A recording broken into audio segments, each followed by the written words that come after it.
So you want to buy a digital camera, but there are so many different types and categories available, all these acronyms, it's a bit confusing. So today I'm going to try and help that problem by taking you through the main types of camera so that you can perhaps narrow down the kind of camera that you want to buy and help make the choice a bit easier. So first of all, let's divide cameras into two different types. There's the cameras where you can change the lenses and the cameras where you can't change the lenses, the fixed lens cameras. And I've got a variety of both types here to look at. So should you buy an interchangeable lens camera or a fixed lens camera?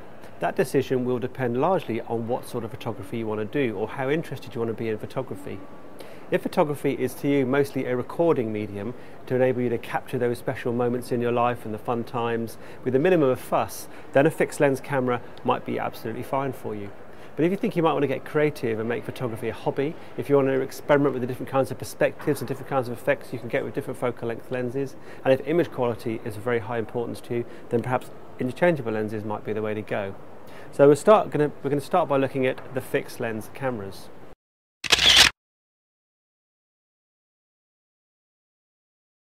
So starting at the bottom here, this is your bog standard point and shoot compact camera.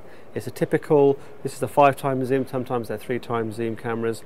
This kind of camera is sort of at the budget end of the spectrum. It's kind of endangered now from the rise of the smartphone, but there are people still buying these kind of cameras. They're great for kids, they're great when you just want a different camera to your phone, and when maybe your phone doesn't have a very good camera on it.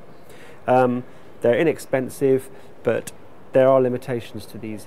Generally speaking, the smartphone can do most of what this kind of camera can do. So people buying compact cameras now are tending to look for things in a camera that the phone can't do. And that's where some of these other things come into play. So one of the fastest growing categories of camera or compact camera is the tough camera. You can get ones that are just waterproof, or you can get ones that are what we call tough, which are not just waterproof, they're shockproof, drop-proof, crush-proof, freeze-proof, and they're ideal for taking to the beach, taking snorkeling, taking skiing or snowboarding, mountain biking, anywhere where the camera might take a bit of a pounding and get damaged. The tough camera is there to withstand that kind of abuse. And as I say, it's one of the fastest growing sectors of the camera market. Something else that smartphone cameras do not offer is an optical zoom lens. So that's one area where compact cameras are still doing pretty well. Cameras now with zoom lenses in excess of 10 times are still very popular, such as this camera here. This in fact has a 24 times optical zoom in quite a small body. So it's great if you are into sports or nature, or you're going travelling, for example, where you might want to zoom into distant details. Then this is what we call a high zoom compact camera. It's still small enough to fit in a pocket, but it has a pretty long zoom on it. So this camera may have a high zoom, but it doesn't have a viewfinder, which means that when you're zoomed in a long way, holding it steady can be a little bit tricky sometimes. That's where this kind of camera comes into its own. This is what we call a bridge camera, and it may look like a digital SLR, but it has a fixed built-in lens, but it's a 30x zoom lens, which is far greater than you can get from any digital SLR lens. And even if there was a 30x digital SLR lens available, it would cost thousands of dollars and weigh about 5x as much as the whole camera.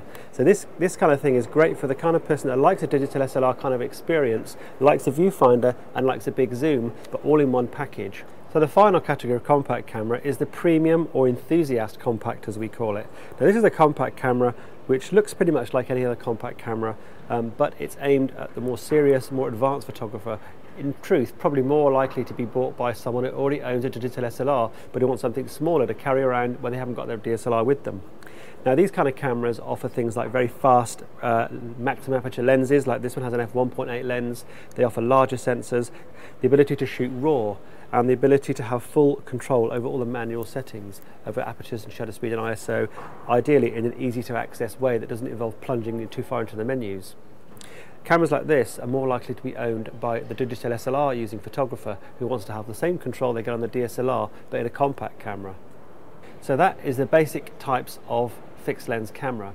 The one that you decide to buy, it depends on whether you want a big zoom, whether you want a viewfinder, whether you want it to be rugged or not, how much you want to spend, and whether you want things like connectivity, whether you want special video features or any other kind of features. So now we're going to move on to the interchangeable lens cameras.